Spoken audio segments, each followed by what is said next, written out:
High, hello friends. Up to date किचनमध्ये तुमचं मनापासून स्वागत आहे. आज आपण बनवणार आहोत आचारी स्टाईल चवळी बटाट्याची झणझणीत आणि चविष्ट रस्सेदार भाजी.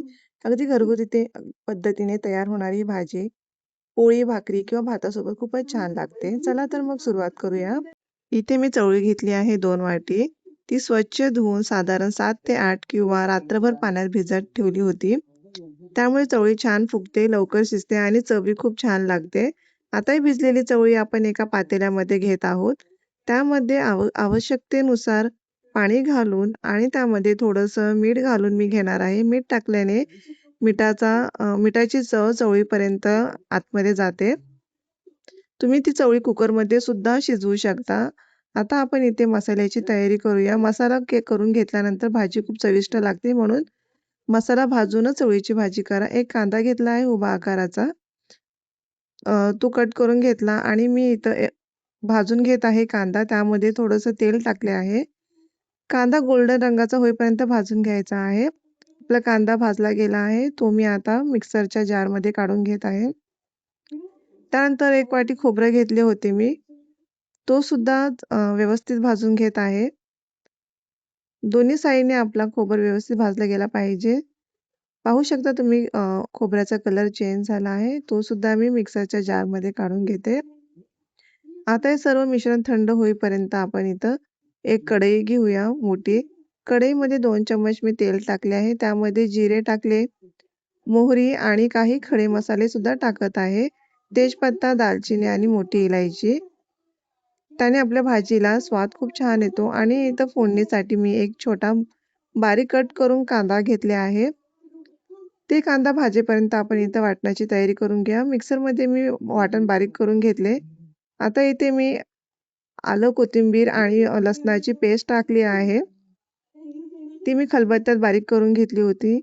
ती सुद्धा आता आपली मिक्स करून झाली आहे. त्यामध्ये मी टोमॅटो टाकत आहे. टोमॅटो सुद्धा बारीक कट करून घ्यायचे. कोणी आहे ना इथे प्युरी सुद्धा करतं, पण तुम्ही ह्या पद्धतीची नक्कीच भाजी करून बघा, तुम्हाला आवडेल. मी 1 मिनिटासाठी प्लेट ठेवला होता आपले टोमॅटो सॉफ्ट होण्यासाठी. आता मी तो काढून घेत आहे आणि आपले टोमॅटो सुद्धा सॉफ्ट झाले आहे. त्यामध्ये मी 1 चमच हळद टाकत आहे. 1 चमच धना पावडर टाकत आहे आपला घरगुती केलेला आणि कांदा लसूण मसाला सुद्धा 1 चमच टाकत आहे. थोडंसं मी लाल तिखट सुद्धा त्यामध्ये टाकत आहे. आता हे सगळं मिश्रण आपल्याला मिक्स करून घ्यायचं आहे आणि थोडंसं आपला घरगुती काळा मसाला. घरगुती काळ्या मसाल्याने अप्रतिम चव येते चवळीच्या भाजीला. सेम आचारी स्टाईलची चव आहे आपल्या भाजीला. जशी आचारी करतात त्याचप्रमाणे ही भाजी आहे. आता हे सर्व मिक्स करून घेऊया आपण मसाले. टोमॅटो पण आपले छान सॉफ्ट झाले आहेत. तर इथं मी आपलं वाटण करून घेतले होते. तो सुद्धा वाटण आता आपण त्यामध्ये टाकून घ्यायचं आहे. वाटण टाकून घेतल्यावर आपल्याला ते मिक्स करून घ्यायचं आहे वाटण. सगळा मसाल्याचा सुगंध वाटणामध्ये मुरला पाहिजे, तोपर्यंत आपल्याला मिक्स करत राहायचे आहेत. आता मी इथे एक बटाटा घेतला आहे. 2 छोट्या आकाराचे बटाटे आहेत. ते बटाटे मी पील करत आहे. तुम्ही तसे टाकलात तरी खूपच छान चव येते बटाट्यांना, पण मी इथे पील करत आहे. दोन्ही मी पील करून घेत आहे आणि समान आकारात आपल्याला कट करायचे आहेत. इथं चवळीच्या भाजीला आहे ना, बटाटे जितके तुम्ही मोठ्या आकाराचे ठेवाल ना, तितके आपल्या भाजीत अट्रॅक्टिव्ह वाटतात खूप बटाटे छान. मोठ्या साईजचे बटाटे खूप सुंदर दिसतात भाजीमध्ये. तर माझी इथे बटाटे सुद्धा कट करून झाले आहेत आणि ते मी भाजीत टाकले आहेत. थोडंसं पाणी टाकत आहे. जे मी वाटण करून घेतले होते, तो पाणी मी वेस्ट करत नाही. त्यातच पाणी घेऊन ते टाकले आहे. आता बघा मी इथे चवळी तर शिजून घेत आहे आणि चवीप्रमाणे मी 1 चम्मच मीठ टाकून घेत आहे त्यामध्ये.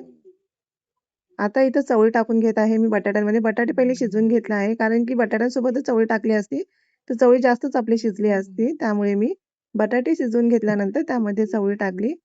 आता ते मी पूर्णपणे मिक्स करून घेत आहे. पाहू शकता तुम्ही कलर किती अप्रतिम दिसत आहे. हे आपल्या मसाल्यांची जादू आहे. घरगुती मसाल्यांची. घरगुती काळा मसाला मी वापरला आहे आणि लाल तिखट. आणि आता आपली भाजी झालेली आहे तयार. त्यावर मी थोडीशी कोथिंबीर टाकत आहे. कोथिंबीरने फ्लेवर छान येतो आपल्या भाजीला. मित्रांनो, अशी आपली झणझणीत रसेदार चवळी बटाट्याची भाजी तयार आहे. ही रेसिपी आवडली असेल तर व्हिडिओला लाईक करा, शेअर करा आणि अशा चविष्ट रेसिपीसाठी चॅनेलला सबस्क्राईब करा. धन्यवाद.